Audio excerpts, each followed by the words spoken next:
Hello दोस्तों, स्वागत है आप सबका हमारी नई वीडियो में। दोस्तों, आज हम बात करने वाले हैं भारत की सबसे पवित्र नदी माँ गंगा के वजूद के बारे में और जानेंगे गंगा गौमुख से निकलती है या गंगोत्री से, और गंगा की सहायक नदियों के बारे में। दोस्तों, आज मैं आप सबका सारा डाउट क्लियर कर दूंगा और इस वीडियो को देखने के बाद आप अच्छे से समझ जाओगे कि गंगा कहाँ से निकलती है। दोस्तों, मान्यता है कि गंगा गौमुख से निकलती है, लेकिन अगर आप भूगोल को समझोगे तो पता चलेगा कि गंगा ना तो गौमुख से निकलती है और ना ही गंगोत्री से। अब आप बोलोगे ये पागल हो गया है, क्या पागलों वाली बात कर रहा है। लेकिन दोस्तों, रियलिटी यही है। चलिए इस वीडियो के माध्यम से आपको समझाता हूँ। लेकिन वीडियो शुरू करने से पहले मेरी आप सबसे एक छोटी सी अपील है। अगर आप हमारे चैनल पर नए हैं और हमारा चैनल अभी तक सब्सक्राइब नहीं किया तो चैनल को सब्सक्राइब करके बेल आइकन को भी ऑल कर दीजिएगा। चलिएगा दोस्तों, अब मैं आपको पूरा भूगोल समझाता हूँ। दोस्तों, बद्रीनाथ में एक जगह है जिसका नाम है संतोपत हिमानी। संतोपत हिमानी, वहाँ से एक नदी निकलती है जिसका नाम है विष्णु गंगा, और दूसरी साइड से आती है धौली गंगा, और ये दोनों नदियाँ आकर मिल जाती है आपस में विष्णु प्रयाग में। प्रयाग का मतलब होता है मिलन स्थल। तो विष्णु गंगा और धौली गंगा आकर मिलती है विष्णु प्रयाग में, और यहाँ इन दोनों नदियों की गहराई हो जाती है लगभग बराबर। और जब दो नदियों के मिलन स्थल पर दोनों की गहराइयाँ लगभग बराबर हो तो नदियों का नाम चेंज हो जाता है। और अगर एक नदी की गहराई ज़्यादा हो और एक नदी की गहराई कम, तो इस स्थिति में नदी गहराई वाली नदी के नाम से ही आगे बढ़ेगी। लेकिन इन दोनों नदियों की गहराई बराबर है तो इसका नाम बदलकर कर दिया जाता है अलकनंदा। अब अलकनंदा विष्णु प्रयाग से आगे बढ़ती है और आगे चलकर इसमें एक और नदी आकर मिलती है जिसका नाम है नंदाकिनी।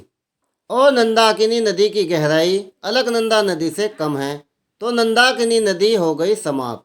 और नदी किस नाम से आगे बढ़ेगी दोस्तों? जी हाँ, अलकनंदा नाम से। और जहाँ इन दोनों नदियों का मिलन हुआ वो स्थल बन गया प्रयाग, क्योंकि नंदाकिनी नदी आकर मिली है तो वो जगह कहलाई नंद प्रयाग। यानी नंद प्रयाग में नंदाकिनी आकर अलकनंदा में मिल जाती है। अब अलकनंदा नंद प्रयाग से आगे बढ़ती है और आगे चलकर एक और नदी इसमें आकर मिलती है जिसका नाम है पिंडार नदी। और जहाँ ये पिंडार नदी आकर अलकनंदा में मिलती है उस स्थान को हम कहते हैं कर्ण प्रयाग। अब पिंडार नदी की गहराई भी अलकनंदा नदी से कम है तो पिंडार नदी भी कर्ण प्रयाग में आकर समाप्त हो जाती है और अलकनंदा कर्ण प्रयाग से आगे बढ़ जाती है। क्योंकि नंदाकिनी और पिंडार नदी की गहराई कम थी इसलिए अलकनंदा का नाम चेंज नहीं हुआ और अलकनंदा नाम से ही ये नदी आगे बढ़ी। और आगे बढ़कर एक और नदी इसमें आकर मिलती है। वो नदी निकलती है केदारनाथ से जिसका नाम है मंदाकिनी। दोस्तों, मंदाकिनी अलग नदी है और नंदाकिनी अलग है। नंदाकिनी बद्रीनाथ से निकलती है और ये मंदाकिनी जो नदी है ये केदारनाथ से निकलती है। अब ये मंदाकिनी नदी आकर मिलती है अलकनंदा से। अब यहाँ भी दो नदियों का मिलन स्थल है तो इस जगह का नाम भी प्रयाग हुआ, इसलिए ये जगह कहलाई रुद्रप्रयाग। तो रुद्रप्रयाग में मंदाकिनी अलकनंदा में आकर मिल जाती है। लेकिन यहाँ भी मंदाकिनी अलकनंदा से कम गहरी है इसलिए मंदाकिनी भी रुद्रप्रयाग में आकर समाप्त हो जाती है और अलकनंदा के नाम से ही ये नदी आगे बढ़ती है। इस रूट पर सबसे गहरी नदी अलकनंदा ही है दोस्तों। अब बात करते हैं इसके दूसरे रूट की जो शुरू होता है उत्तरकाशी से। उत्तरकाशी के पास एक जगह है गंगोत्री। वहाँ गंगोत्री में जो गौमुख से नदी निकलती है उसका नाम है भागीरथी, जो कि एक बहुत बड़ी नदी है और उत्तराखंड के लोग मुख्य रूप से इसी को गंगा मानते हैं। और जो अलकनंदा नदी वाला रूट है उस रूट की सभी नदियों को भागीरथी नदी की सहायक नदी मानते हैं दोस्तों। अब भागीरथी निकलती है गोमुख से और आगे चलकर एक छोटी सी नदी आकर इसमें मिलती है जिसका नाम है भिलांगना नदी, जो कि एक हिमालय नदी है।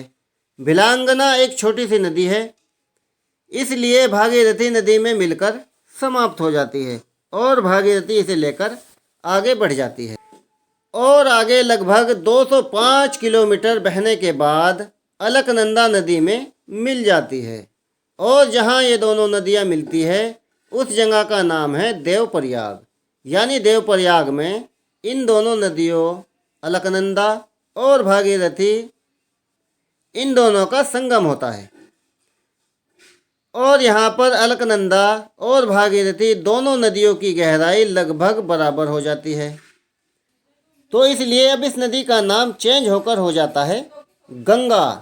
तो दोस्तों अब बताइएगा, गंगा तो इतनी नदियों से मिलकर बनी है, यानी सीधा साधा मतलब है गंगा निकलती कहीं से नहीं है, गंगा तो बनती है और ये गंगा 7 नदियों से मिलकर बनती है।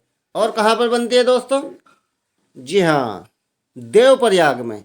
गंगा देवप्रयाग में आकर 7 नदियों के मिलन से बनती है।